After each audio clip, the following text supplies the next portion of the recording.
Olá, meus queridos irmãos, que a paz do nosso Senhor e Salvador Jesus Cristo seja com todos. Com muita alegria, estamos reunidos mais uma vez para estarmos falando sobre a palavra de Deus e falando sobre nós cristãos que somos discípulos do Senhor Jesus, e nisso isto relaciona-nos com a felicidade, com o bem-estar.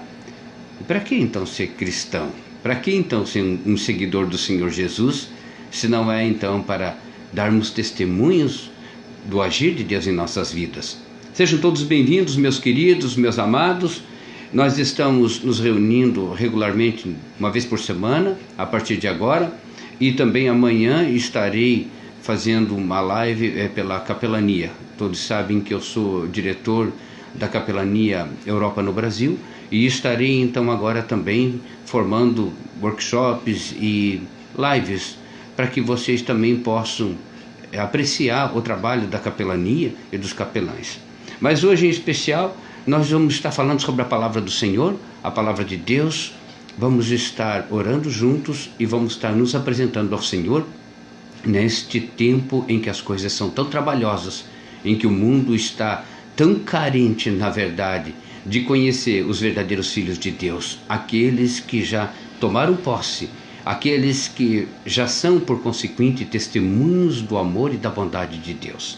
Eu quero lhes apresentar, meus queridos, a todos. Agora não posso visualizá-los, eu ainda não tenho esse recurso de saber quem está comigo, mas eu os saúdo de igual forma e vou estar apresentando a vocês todos agora em oração ao Senhor. Senhor Jesus Cristo, amado, querido, bendito, estamos neste momento reunidos para que possamos agora, Senhor, aprendermos e vivermos a santa palavra do Senhor. O vosso santo evangelho, ele não é só apreciado por nós, mas ele é fundamental, Senhor, e assim compreendemos que há necessidade de que nos aproximemos cada dia mais de Ti, pelo motivo real e verdadeiro pelo qual se propõe o Santo Evangelho de Cristo Jesus. Estamos aqui, Senhor, agora para receber toda a orientação, e eu apresento este rebanho que o Senhor tem me confiado nestes tempos para que sejam abençoados e pastoreados pelo Senhor Jesus, e que tudo o que há de melhor possa acontecer a este povo segundo a vossa misericórdia, bondade e amor, o qual nós agradecemos sempre em nome de Jesus. Amém. Meus queridos irmãos, eu quero compartilhar com vocês nesse momento uma passagem que está no Salmo 125.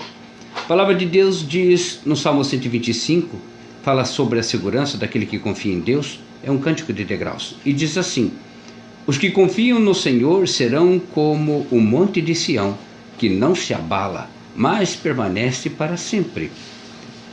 Como estão os montes à roda de Jerusalém, assim o Senhor está em volta do seu povo, desde agora e para sempre.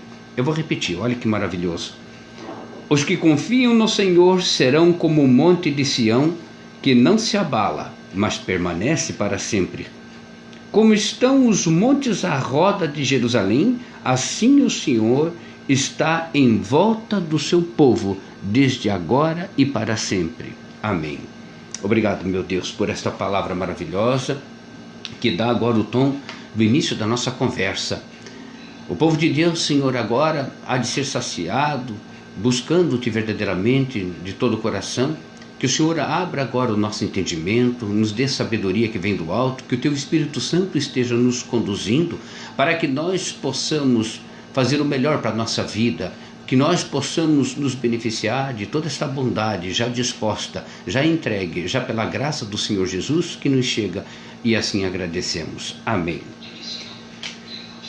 Bom, meus queridos, nós, com a caminhada nossa nos dias de hoje, um momento tão extraordinário, tão maravilhoso, ainda porque é o tempo que nós vivemos. O melhor tempo é esse tempo, o tempo que nós estamos vivendo.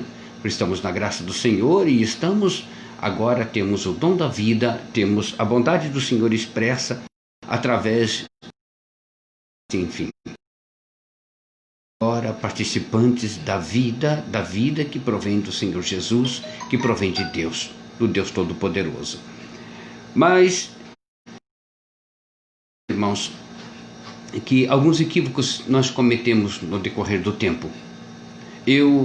Por exemplo, há dias atrás eu me toquei quando descia apanhar o carro para sair de casa, que a minha mão estava cheia de chaves, cheio de controle, pelo menos 2 controles, e isso me fez uma reflexão.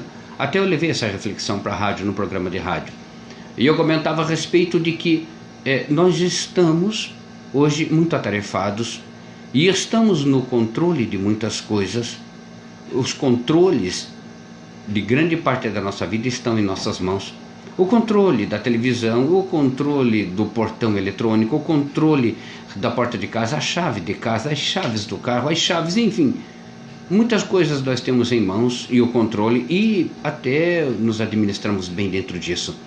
Mas o fundamental, que é o controle da nossa vida, esse sim é que às vezes escapa, ou às vezes não existe. E por que não haveria de existir? Por que nós somos tão alheios ao que acontece conosco?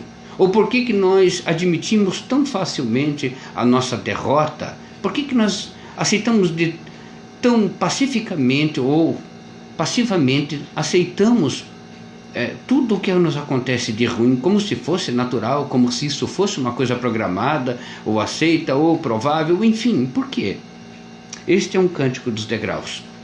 Significa que este cântico, na verdade, este salmo que eu acabei de ler, parte dele, era feito pelos judeus quando eles se dirigiam nas suas caminhadas até o templo para cultuar no tabernáculo, no templo. Eles iam cantando, entre outros este salmo também.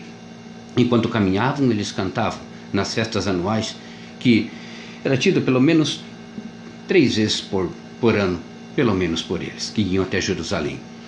Mas eu não quero contextualizar este salmo, porque o que eu quero dizer não necessariamente agora precisa de uma descrição daqueles tempos ou o que ocorria naqueles tempos. Eu quero agora falar sobre o que este salmo ele reflete, ou ele fala em relação a nós neste momento presente, da tua vida, da minha vida, da vida de nós todos.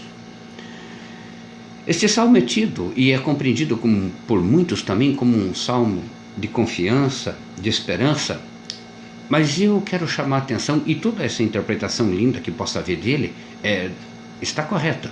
Mas eu quero acrescentar aqui agora um outro detalhe para este salmo, e que também já não é segredo, não é mistério, que é o fato do que ele nos diz, do fato do que ele é determinante. Ele não está só sugerindo, ele não está só dando uma dica, ele está determinando, ele está dizendo: os que confiam no Senhor serão como o monte de Sião, que não se abala, mas permanece para sempre. Ora, que coisa maravilhosa! Que coisa tremenda! O Senhor está dizendo algo ali tremendo para nós, que somos discípulos do Senhor Jesus, que somos seguidores da palavra de Deus. Não importa tenha sido ele escrito, que ainda não tem um autor nomeado lá muito antes de Jesus, ou não, porque Jesus é sempre. Então isso não há contradição para nós. O fato de estar lá nos Salmos, lá no Antigo Testamento, é aqui porque Jesus, ele é o mesmo ontem, hoje, para todos sempre, sempre foi. Então esta questão nos remete agora em uma situação pela qual nós temos que responder. Nós, nesse tempo de hoje, lembra do controle que eu falava? O controle da nossa vida, o controle nas mãos, as chaves. Nós temos segurança ou nos sentimos bem quando temos o controle de todas as coisas, e ainda porque nos qualificamos para isso também. Logo, a televisão nova, você vai aprender os novos comandos dela. O carro novo, que você muitas vezes você precisa não só ler o manual, mas tem que assistência de alguém que te ajude a entender os muitos controles e a modernidade que está dentro dele ou fora. Então nós nos embasamos e procuramos saber, para que tenhamos o controle desse controle, porque é possível. Aliás, é esperado que você saiba utilizar todo o recurso. Um fabricante, quando se esmera na qualidade de um trabalho, quando ele luta para que aquele trabalho chegue próximo ao que ele considera perfeição ou de melhor, o que é de top, então ele logo espera que você faça bom uso disso, para que você fale bem e desfrute de toda aquela tecnologia e toda aquela ciência que está ali dentro. Então você digamos que é fundamental, é esperado que você estude aquele manual e tenha domínio sobre ele. É o que as crianças hoje têm com jogos. Eles falam do que conhecem, eles têm o domínio porque eles fazem esse exercício. Mas nós então nos aplicamos a coisas materiais, ao exercício do nosso trabalho, da nossa profissão, mas a nossa felicidade, porque é importante ter trabalho, é importante ter ganho, é importante ter família, mas isso tudo sem felicidade, isso tudo sem um sentido mais verdadeiro, mais real, não adianta para nada. Então muitos consideram, muitos ponderam a situação de ter uma vida de qualquer jeito. E porque muitos também imaginam assim, eu agora está na hora de eu servir o exército, agora está na hora de eu aprender algum idioma, agora está na hora de eu fazer faculdade, agora da pós-graduação, agora do mestrado, agora está na hora de casar, agora está na hora de ter filhos, e agora está na hora de comprar o meu jazigo, e está na hora de eu encomendar o meu caixão. Então esse é um plano assim, praticamente um escopo de um plano do ser humano que nasce e não fica para semente, vai morrer, certamente. Mas aonde está, durante esse plano, no meio do trabalho, no meio da luta, da satisfação também dos objetivos atingidos, quando você se forma, quando você enfim casa, quando você então tem teu filho, aonde está a felicidade nisso tudo? Então nós cristãos, nós temos um apanágio, é uma característica nossa de seguirmos ao Senhor Jesus, e logo nós temos todas estas bênçãos que não se separam do nosso dia. Nós vivemos de tal maneira que o Senhor está diretamente junto, está conosco, ou está em nossa mente, nos nossos atos, nos nossos pensamentos. Então não há uma página, não há um minuto, não há um segundo sequer que Ele possa se distrair, não estar conosco ou não estar em nós. Agora, nós podemos recusar a consciência disso. Nós podemos recusar a consciência do seu amor, nós podemos recusar o seu carinho, a sua segurança, e nos lançarmos aos muitos desejos, ou às muitas volúpias, ou às muitas imaginações da mente humana, e abandonarmos o caminho, esse caminho que efetivamente é o caminho da felicidade. Então, quando o salmista diz neste momento que aqueles que confiam no Senhor são como os montes de Sião, aquelas colinas, significa dizer que aquelas colinas estavam um conjunto de montanhas, e Sião ali, ele quer dizer que um arbusto ou a própria areia, quando o vento bate, ela transforma a paisagem.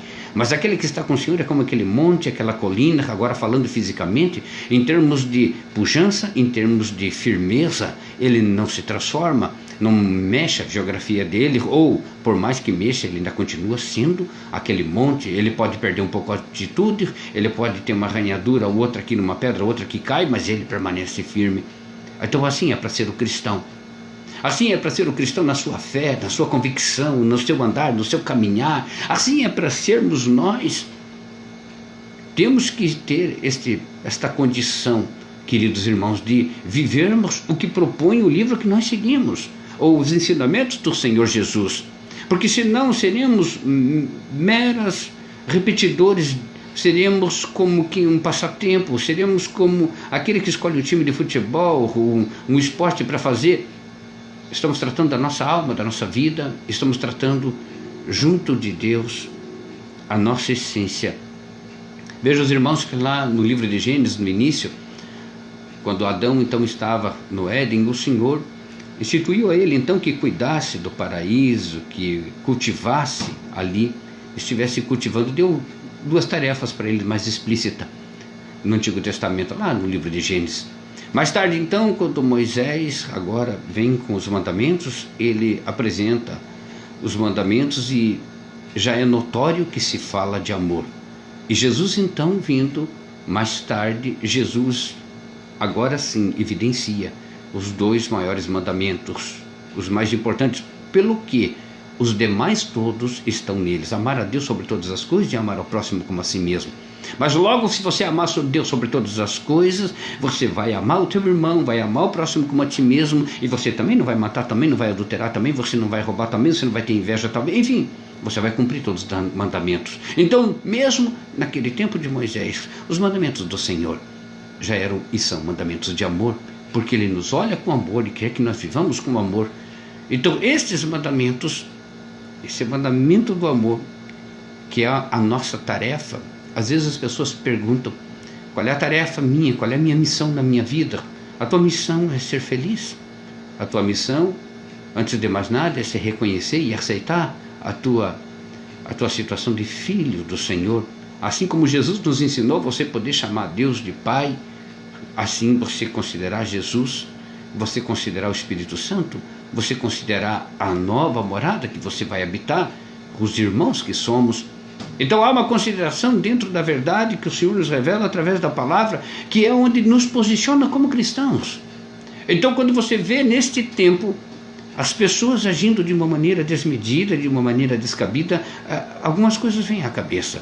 Por exemplo, se hoje tirassem todas as igrejas da face da terra, as igrejas por algum motivo não existissem, aquilo que nós conhecemos como igreja, aquele ambiente onde se cultua, a casa de oração, se fosse simplesmente exterminado, retirado, e nós fôssemos entender, ou avaliar, ou sentir quem seria verdadeiramente, ou quem seguiria a Deus, ou a Jesus, ou então a uma crença, nós iríamos ver isso pelo comportamento das pessoas. E entre outras coisas, pode saber, o que definiria os cristãos são a paz, a felicidade dele, o regozijo dele, a certeza como o Monte Sião. Então é nessa identidade que eu quero chegar, meus irmãos queridos. Nós podemos levantar templos, nós podemos agora fazer reuniões memoráveis, nós podemos agora nos cercar de todos os aparatos da modernidade, mas a nossa identidade como cristão está no que nós fazemos, está no nosso comportamento, está no nosso contentamento. Assim como o filho chora a ausência do pai ou da mãe, o fato de ser órfão, assim nós devemos nos regozijar de saber do nosso pai, de saber que não somos órfãos, de saber este amor maravilhoso. Então o salmista também está dizendo isso.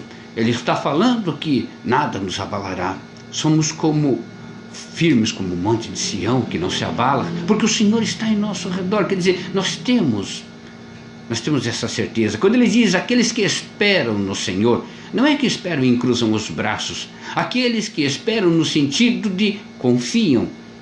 Eu espero que o meu trabalho supra as necessidades. Eu espero receber o soldo do meu trabalho. Eu espero que o amor que eu dedico à minha família, isso se reverta em bem e eles aceitem esse amor e reconheçam. Assim, então, os que esperam no Senhor, quer dizer, os que confiam no Senhor, estes, então, eles se sentem como aquele monte que não se abala e tem esta certeza. Mas não é esta certeza que nós vemos agora, até mesmo dentro da igreja e com as pessoas que andam na rua. Volte agora à minha proposta de imaginar que não há mais templos e não há também mais Bíblias, talvez. As pessoas simplesmente caminhariam com aquilo que elas têm, ou o seu sentimento verdadeiro. Será que eles iriam dar demonstração de que Jesus habita em seus corações? Será que eles dariam conta, testemunho, nós daríamos testemunho da presença do Espírito Santo em nós? Ou a presença do Espírito Santo em mim só pode ser notada quando eu estou lá falando em línguas, quando eu estou lá pregando, Será que é assim? Então, a modernidade, os dias atuais hoje, eles contribuíram com muitas coisas boas, mas dentre outras coisas também contribuiu para que haja confusão em nossa cabeça. Hoje formamos modelo a cada momento, através das muitas igrejas, através dos nossos pensamentos, e esquecemos que a essência, o que nos liga, o que nos mostra, o que nos identifica como cristãos, é a nossa conduta, é a paz com que nós seguimos, com que está em nosso coração, é a certeza de que tudo vai dar certo, é a esperança, é agora a alegria, o regozijo de viver. Mas se você não tem esta certeza, imagina agora, dentro desse exercício que estamos fazendo, não é uma coisa estranha você entrar dentro de uma igreja e estar ali pessoas que já cultuam há mais de ano, há mais de 5 anos, de 6 anos, 10 anos, ou há mais de mês que seja. E estas pessoas estarem tão perdidas, estas pessoas estarem com problemas tão iguais ao povo que não cultua a Deus. Não é de chamar atenção isso, não é de estranhar. Não é de estranhar que não haja uma evolução da igreja. Quer dizer, como que não pode haver? Como que não pode haver uma diferença? E nessa diferença somos nós. É por isso que eu estou chamando você agora a essa responsabilidade, assim como eu tenho essa responsabilidade. Não adianta você falar palavras bonitas, por dentro está destruído. Não adianta simplesmente você falar numa retórica perfeita, você ter um estudo adiantado da palavra, do sentido de leitura, memorização, mas isso não está nas tábuas do teu coração, isso não está no teu costume diário. É como se você não soubesse do banho, falasse de higiene, comprasse perfume, mas não tomasse banho. Quer dizer, o banho, ele tem que haver diariamente, e assim o perfume, e assim depois, então se completa a tua beleza, daí vem o teu requinte, aí vem então a tua nobreza, e uma série de coisas que vão se acrescentando. Agora você recusa-se a tomar banho e só falar de perfume, eu só jogo o perfume e quer, então está errado. Então é nesse sentido, meus queridos irmãos, que nós precisamos retomar a nossa condição de seguidores do Senhor Jesus. Estou muito preocupado, meus queridos irmãos, em períodos como esse, onde a humanidade está sendo chacoalhada, ou nós estamos cada dia mais afeitos às informações que estão chacoalhando a humanidade, quer na área de saúde, quer na área de eventos da natureza, qualquer coisa que seja, qualquer coisa. E estamos encontrando um povo totalmente perdido, um povo assustado, um povo igual como se não tivesse conhecido ao Senhor. E é isto que eu quero te dizer, ainda mais de mais sério. Quando da minha conversão, há anos atrás, eu lembro que um dos prazeres que eu tive, que foram assim maravilhosos, era o fato de eu poder cumprimentar um irmão e dizer na paz do Senhor, ou graça e paz, enfim, cumprimentar como normalmente varia de igreja para igreja, mas há uma forma de cada qual se cumprimentar que difere daqueles que não são evangélicos. Isto para mim foi uma satisfação, foi uma alegria. Eu me senti acolhido, eu me senti da família. Eu falava isso com alegria. Por vezes eu andava na rua e ficava esperando encontrar alguém para poder dizer isso. Também era a minha vontade, a minha satisfação em dizer na paz do Senhor, meu irmão querido, oh, graça e paz, meu amado, que coisa tremenda. A outra foi quando eu vi o manifestar do Espírito Santo e descobri sobre o Espírito Santo, e eu pensei, digo, não, quando o Espírito Santo me tocar, eu sei que vai mudar minha vida de uma forma extraordinária e jamais eu serei o mesmo. E de fato foi assim. O Espírito Santo me tocou e jamais eu fui o mesmo. E desde então, não posso dizer que não tive lutas. Eu tive lutas mais severas ainda do que quando não evangélico. Mas eu posso dizer a vocês que a minha satisfação, a minha alegria, a minha coragem, a vitória veio, queridos irmãos. Então eu não consigo imaginar um cristão, um discípulo de Jesus, derrotado, acabrunhado, em dúvida. E eu tenho algo para dizer para você que pode te chocar. Mas se você é uma pessoa que vive sob o medo, sob a constante dúvida, a dúvida do que eu faço, do que eu não faço, dúvida em relação ao próprio relacionamento pessoal, se caso, não caso, se namoro ou não, ou se eu trabalho ou não trabalho, ou se eu mudo de trabalho ou não, se eu viajo ou não, se essas coisas permeiam a tua cabeça e são constantes, e há algum tempo tem isso, seja você já evangélico ou não, saiba, você precisa se converter. Isto não é do cristão.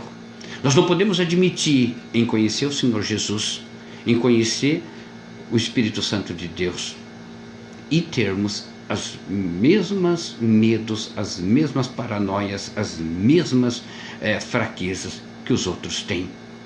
Então não há motivo. Você tem que inventar um outro nome. Você não pode mais usar o nome de discípulo de Jesus. Então é por isso que também o nome evangélicos agora, de uma forma geral, nesse tempo atual, está sendo desmerecido. Porque evangélicos quebrados, arrebentados, destroçados, completamente, não estou pregando teologia da prosperidade aqui, queridos irmãos. Eu estou falando a respeito de uma verdade que é aquele que se aproxima do Senhor, somos luz, filhos da luz. E aonde há luz não há trevas. ou ela não permanece? Então é nisso que nós temos que dar conta.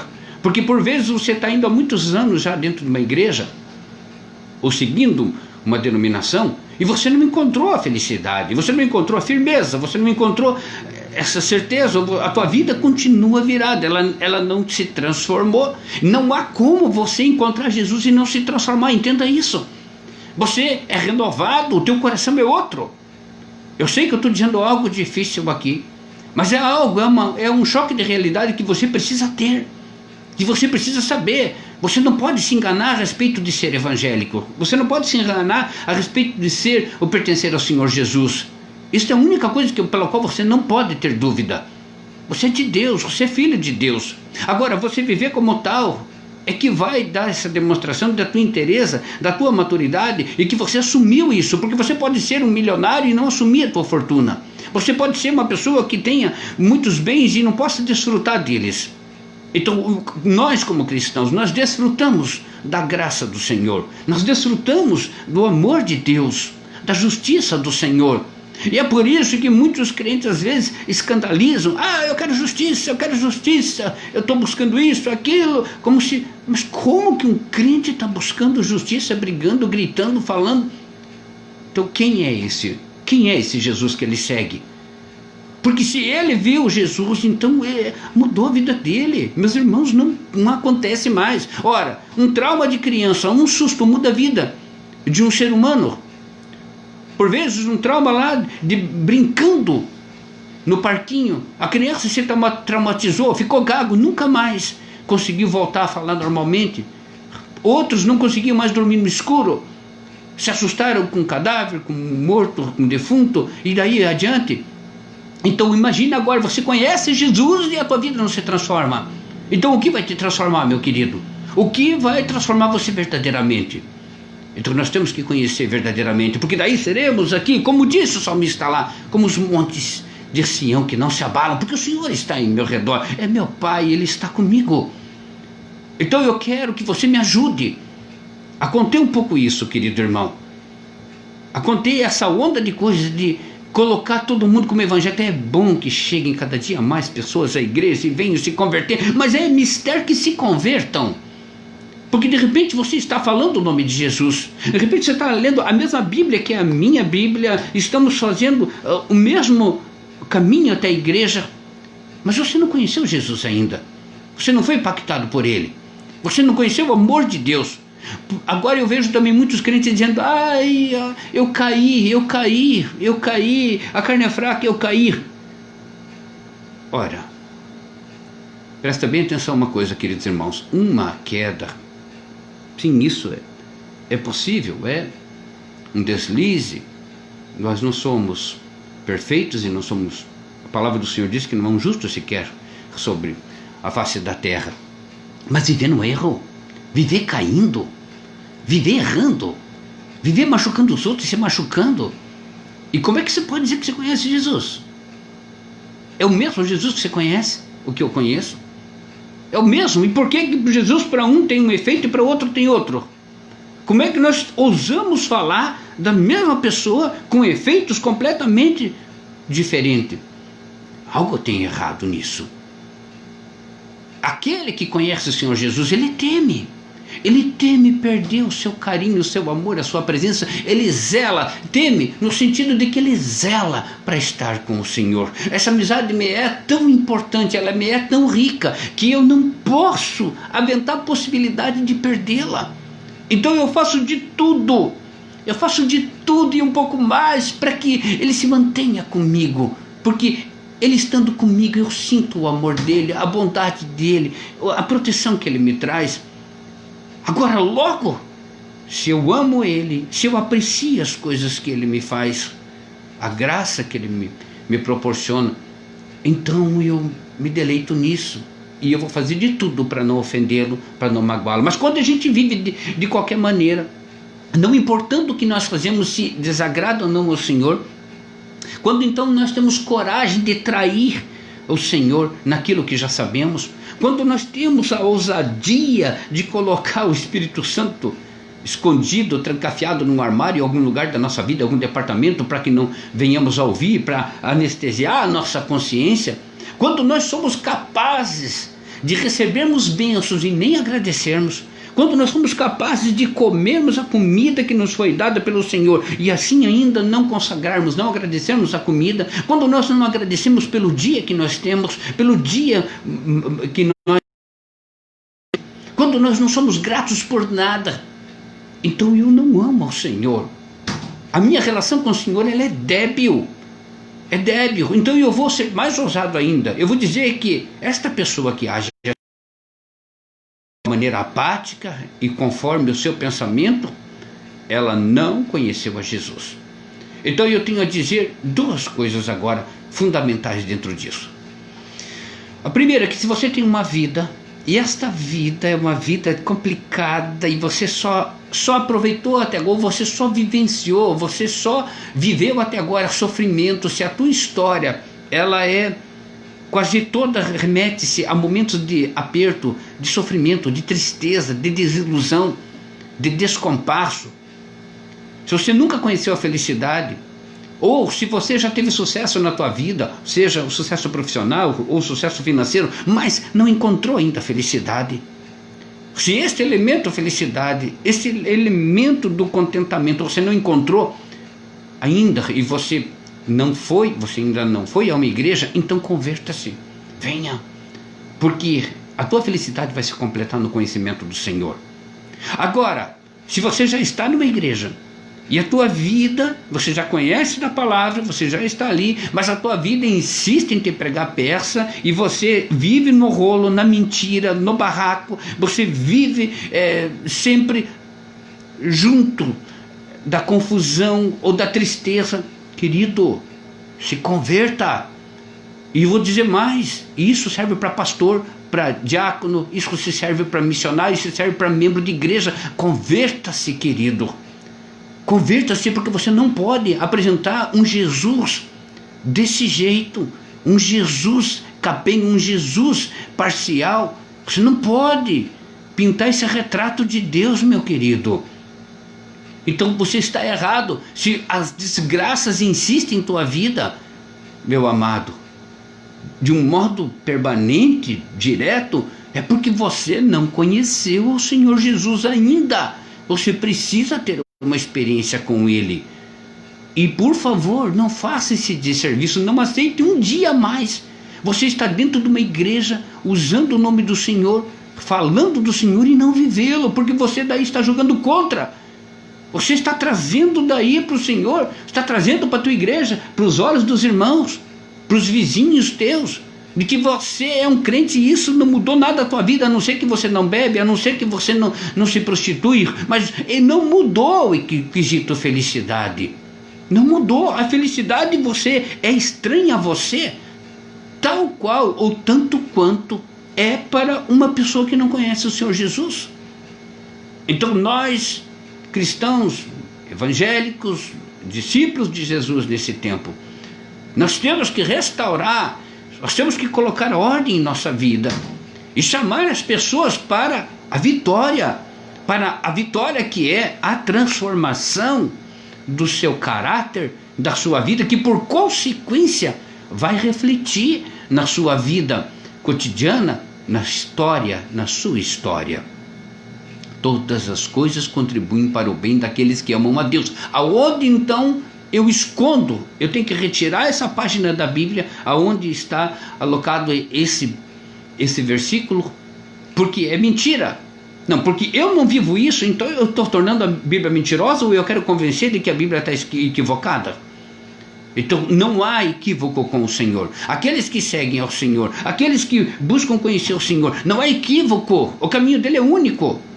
Não há dubiedade, não há titubear, e também não tem disfarce, e também não tem como você justificar a derrota constante. Os evangélicos também ficam doentes, sim. Tivemos profeta que morreu de doença. Os evangélicos também sofrem as suas derrotas diárias, sim, mas eles são como o Monte Sião, que não se abalam. Esta é a nossa diferença. uma delas. E por quê? Porque a nossa fé, nós seguramos a nossa fé naquilo que cremos e lutamos por isso. E não é isso fanatismo, e isso não é loucura, porque isso vem como um mandamento, como uma sugestão para você ser feliz, meu querido irmão. A vontade de todo pai é que o filho seja feliz. E quando então o Senhor nos entrega esses mandamentos, ou Ele nos mostra um caminho, é porque este é o caminho seguro. Não quer dizer que você não possa fazer outro caminho, só que Ele garante que o caminho seguro é com Ele, o caminho da alegria, da felicidade é com Ele. O que não dá mais é para admitir, é gente fingindo entrar nesse caminho e voltando com a doença, voltando com a tristeza, voltando com a mágoa, ou então saindo do outro lado sem qualquer transformação. Isto não pode acontecer. E se você já é um ocupante de banco de igreja, está na hora de você ocupar agora um lugar na história com o Senhor Jesus. Ele precisa aparecer na tua vida. E você não pode ir lá enfeitar só a igreja, ou ir lá fazer tietagem para o pastor. Você está indo buscar o Senhor. Você está numa tarefa importantíssima, que é a constituição, é a construção da tua felicidade, da tua história. Então nada mais, nenhuma retórica, nada mais vem superar o teu exemplo. Porque tudo que era para ser dito já foi. E o Senhor já nos falou do seu amor, da sua justiça, do seu cuidado conosco. O Senhor se entregou em sacrifício. O Senhor preparou e está preparando pessoas que, assim como eu, para trazer esse evangelho e oferecer de uma maneira mais simples possível a todos. Não há motivo, a menos para você apanhar, sofrer, perder. A menos que você não queira enfrentar esta realidade. Eu não sou convertido ainda. Estava dentro da igreja, mas não era convertido. Estava dentro da igreja, mas eu dormia com a mentira, eu dormia com a desilusão. O pecado é o meu companheiro. E a maldade, assim que ela se apresenta, por vezes eu não consigo resisti-la.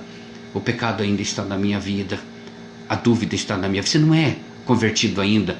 Quando a gente fala a pessoa não ser convertida, ela se ofende às vezes, porque às vezes ela já é até dirigente na igreja e tudo, ela se ofende, mas não é, querido. A conversão é algo muito mais sério. A conversão você tem que admitir quando não é convertido, porque se você insiste que conhece Jesus e tem uma vida errante, você está num papel muito feio. Você está contra. Você é um hipócrita. Você não pode ser isso. Quando você diz eu conheci Jesus, Ele transforma a tua face, Ele transforma a tua alegria, Ele transforma o teu coração, Ele transforma a tua alma. Não há como conhecer o Mestre, não há como ter uma experiência com o Senhor Jesus no sentido espiritual, não há como você ter uma experiência com o Espírito Santo ou procurar andar na presença dEle sem que isto não transforme profundamente a tua história, a tua vida. Eu quero ver você sorrindo, e não para parecer bonito numa selfie. Eu quero que você seja lindo, que esse evangelho nos torna. Não é que nos torna, ele nos mostra, ele mostra o que somos. Ele descortina e mostra a nossa importância. E você não precisa mais ficar tentando provar para os outros, ou ficar buscando agora autoafirmação nos outros, ou buscando a aprovação de outros. Você não depende disso, pare de se humilhar. É importante. Você é muito importante. A preço de o Senhor Jesus se entregar na cruz por nós, você é de mais importante, você precisa saber disso. Agora, é importante que você saiba que esta valorização você não vai encontrar no inimigo. O inimigo vai te escrachar, o inimigo ele vai te diminuir, o inimigo ele vai te envergonhar, ele vai te jogar para baixo, ele vai fazer de tudo para que você se sinta um lixo. O único que vai te valorizar porque é Pai e porque te ama é aquele que nos criou, Deus Pai, Filho e Espírito Santo, por assim. Fora isso, você está lutando em vão e você está juntando para o vento. É como a fumaça que o vento dissipa. Não torne a tua vida uma vida vazia. Não banalize agora a tua condição de ser humano, filho de Deus e cristão. Nos é dado o livre-arbítrio. Eu espero que você faça a escolha certa. E eu espero que verdadeiramente você aceite este convite desta conversão de derrotado para vencedor, por Cristo Jesus, Senhor nosso. Senhor Deus Todo-Poderoso, maravilhoso, bendito e santo, nós estamos neste momento, Senhor, buscando de todo o nosso coração uma transformação para nossas vidas, porque não podemos mais fingir sermos, não podemos mais viver apenas anunciando o que nós não conhecemos profundamente, porque nós temos que ser testemunhos através do nosso ser e da nossa história, de que encontramos aquele que é a felicidade, aquele que nos ajuda a enfrentar todas as lutas e sermos vencedores, aquele que nos torna como o Monte Sião, de Sião que não se abala. Não posso ser, Senhor, mais normal, não posso ser mais uma pessoa comum, porque essas pessoas que não te conhecem, essas pessoas que recusam, Senhor, agora esta identidade de vosso Filho, são órfãos, são escravos, e vão estar escravizados em histórias que vão de geração em geração, histórias de sofrimento, história de desconcerto, de desafetos e de tristeza. Oh Deus querido, ajude-nos, Senhor querido. E aquele que já está na igreja, aquele que ainda não é feliz, não encontrou a verdadeira felicidade, o coração dele, Senhor, a necessidade que ele tem de se encontrar contigo, ele não pode falar de ti, então que ele não te conhece, Senhor, que ele venha conhecê-lo, que ele venha ser inundado pelo teu amor, pela tua bondade, e então ele terá autoridade, ele será, Senhor querido. Ajude para que essas pessoas não relutem na conversão, ajude para que pessoas nesse momento dobrem seus joelhos, quando ouvirem, Senhor, esta palavra, dobrem seus joelhos e digam: eu preciso me converter, porque eu já prego, porque eu ensino na igreja, porque eu ensino as crianças, ou escola dominical, ou porque eu formo obreiros, ou porque eu sou um evangelista, ou porque eu sou um missionário, ou até porque eu sou um membro, eu não tenho cargo. Então, quanto maior é o nível, quanto maior é o espaço que você ocupa, mais obrigação você tem de apresentar quem você conhece. E como é que você vai apresentar a felicidade para o outro se você não conhece a felicidade? Como é que você vai apresentar agora uma vida em comunhão e experiência em casar-filhos se você nunca casou e você não sabe o que é isso? Como é que você vai? Como é que você vai oferecer o que você não tem, meu querido irmão? Então nós precisamos de ti, meu Senhor. Converte agora, meu Deus. Que a conversão não soe como um agravo aos ouvidos dos nossos irmãos, mas que soe como um convite. Eu preciso me converter, eu tenho uma vida para isso e eu quero desfrutar do que há de melhor. Senhor, que o tempo não passe sem que eu me converta. Muitos desviados, os muitos apáticos à palavra, os muitos distantes da tua verdade, do teu amor. Senhor, perdoa-nos, Senhor, os nossos pecados. Perdoa-nos porque nos afastamos de ti. Um acidente aconteceu na avenida e a mãezinha jamais queria que o filho fosse atropelado, mas ele se desgarrou da mão dela, ele saiu correndo. Somos atropelados pelas muitas desgraças, Senhor, porque quando nos largamos das tuas mãos e saímos correndo, caracolando como um cavalo chucro, saindo para lá e para cá, Senhor, batemos nossa cabeça, nos machucamos, temos experiências ruins, porque largamos a tua mão, e por isso eu te peço perdão, meu Senhor. Eu preciso sim, eu preciso ser feliz, porque já tenho trabalho, porque já tenho família, porque já tenho muitas coisas que um dia sonhei, mas a felicidade, ela ainda não está comigo, oh Deus querido. Esse é um grande sinal da minha vida, porque ainda tendo tudo que eu desejava, se eu não tenho felicidade, então eu não tenho a ti, eu não te conheci. Ajude-nos, Senhor, para que possamos te conhecer a cada instante mais, a cada minuto mais, meu Senhor, que não nos enganemos, que não gastemos o nosso tempo, o tempo da nossa vida, Senhor, em desilusão, em tristeza, em desafeto, simplesmente porque recusamos a nossa identidade, recusamos nos reconhecer como vosso filho. Digo que não tenho pai porque nunca quis vê-lo, nunca quis visitá-lo, nunca perguntei nada a ele. Por vezes um estranho vem e diz: aquele teu pai é tremendo, conversei com ele. Mas o filho diz: você conversou com meu pai? Mas meu pai não é assim comigo. Aí você vai ver, o filho nunca perguntou coisa ao pai, o filho nunca motivou o pai a falar alguma coisa. Nosso pai é amoroso, é justo, ele tem um amor tremendo por nós. Você precisa conhecê-lo, meu irmão querido. Que Deus te abençoe, meu amado, meu querido. Obrigado pela companhia que você está agora prestando, estando conosco. E, por favor, meus queridos, aceitem este convite. Vamos mostrar agora para a humanidade, para este tempo na história, 2020 para nós é uma realidade.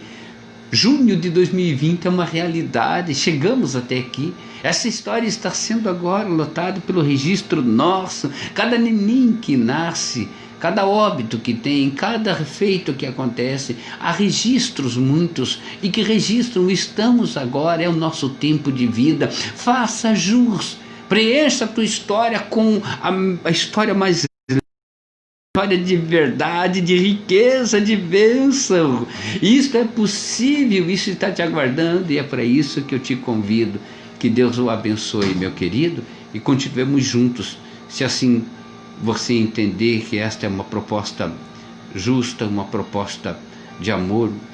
Se esforce, vamos caminhar juntos todos e vamos dar testemunho de que Deus é conosco sempre, e somos como um monte de Sião que não se abala, e temos a certeza que Deus está nos cuidando o tempo todo. Que Deus o abençoe em nome de Jesus, querido. Amém. Obrigado, meu Senhor Jesus.